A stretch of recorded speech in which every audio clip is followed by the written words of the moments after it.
वंचित बहुजन आघाडीच्या राज्य कार्यकारिणीची बैठक आज पार पडली। ही बैठक प्रामुख्याने लोकसभा निवडणुकीच्या संदर्भात पक्षाचा अजेंडा ठरवणं, भूमिका ठरवणं आणि युती आघाडीच्या संदर्भात निर्णय घेणं यासाठी बोलवण्यात आलेली होती। दिवसभराच्या या बैठकीत चर्चेअंती असा प्रस्ताव पारित करण्यात आला की जे 4 पक्ष एकत्र येऊ पाहत आहेत, महाविकास आघाडीतील 3 पक्ष असतील, काँग्रेस, राष्ट्रवादी काँग्रेस आणि उद्धव ठाकरे यांची शिवसेना आणि वंचित बहुजन आघाडी, या 4ही पक्षांनी एकत्र आलं पाहिजे। जर हे एकत्र आले तरच मोदीचा पराभव करणं शक्य आहे आणि मोदीला रोखणं हाच एकमेव अजेंडा या ठिकाणी या 4 पक्षांचा असला पाहिजे, असा निर्णय वंचित बहुजन आघाडीच्या आजच्या राज्य कार्यकारिणीच्या बैठकीत घेण्यात आलेला आहे। या ठिकाणी जागा वाटपावरून तुतुमैमय होताना दिसते किंवा ओढाताण होताना दिसते, त्या संदर्भात वंचित बहुजन आघाडीने एक फॉर्म्युला या ठिकाणी मांडलेला आहे।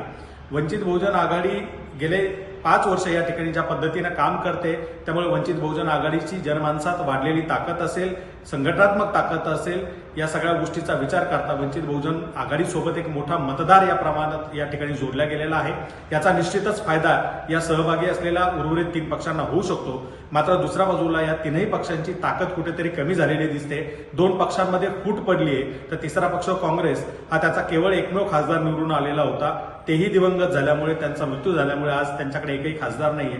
अशा परिस्थितीत ओढाताण करण्यापेक्षा आणि आपल्या ताकदीवरून फुशारक्या मारण्यापेक्षा 4ही पक्षाने मोदीला हरवण्याच्या अजेंड्यावर एकत्र यावं ही आमची भूमिका आहे। एकत्र येत असताना 48 जागांपैकी 4ही पक्षांमध्ये समान जागांचं वाटप व्हावं, प्रत्येकी 12 जागा घेऊन या ठिकाणी 4ही पक्षाने लोकसभेची निवडणूक एकत्रितपणे येऊन लढावी, असा फॉर्म्युला वंचित बहुजन आघाडीच्या वतीने मांडण्यात आलेला आहे। या ठिकाणी ईडी असेल, सीबीआय असेल, याचा वापर करून ज्या पद्धतीनं मोदी दबावाचं राजकारण करतात ते आम्हाला मान्य नाहीये।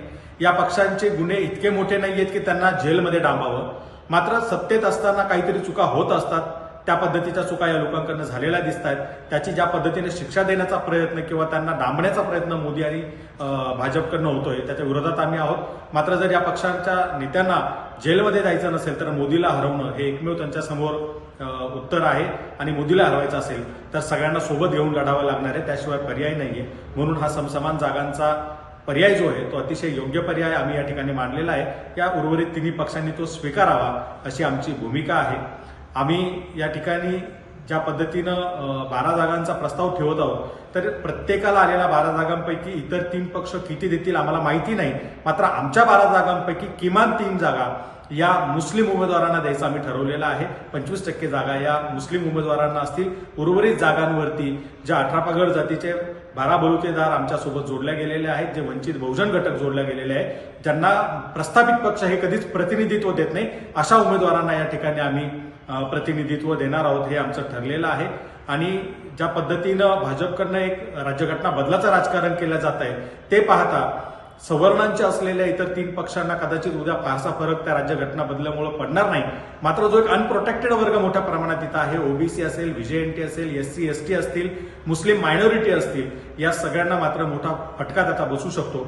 त्यामुळे या सगळ्या समूहाच्या हिताचं रक्षण करण्यासाठी एक राजकीय भूमिका घेऊन आम्हाला राजकारण या ठिकाणी करावं लागणार आहे, आम्हाला उभं राहावं लागणार आहे। आमची इच्छा आहे की सगळ्यांनी एकत्र येऊन लढलं पाहिजे, ताकदीनं मोदीचा पराभव केला पाहिजे।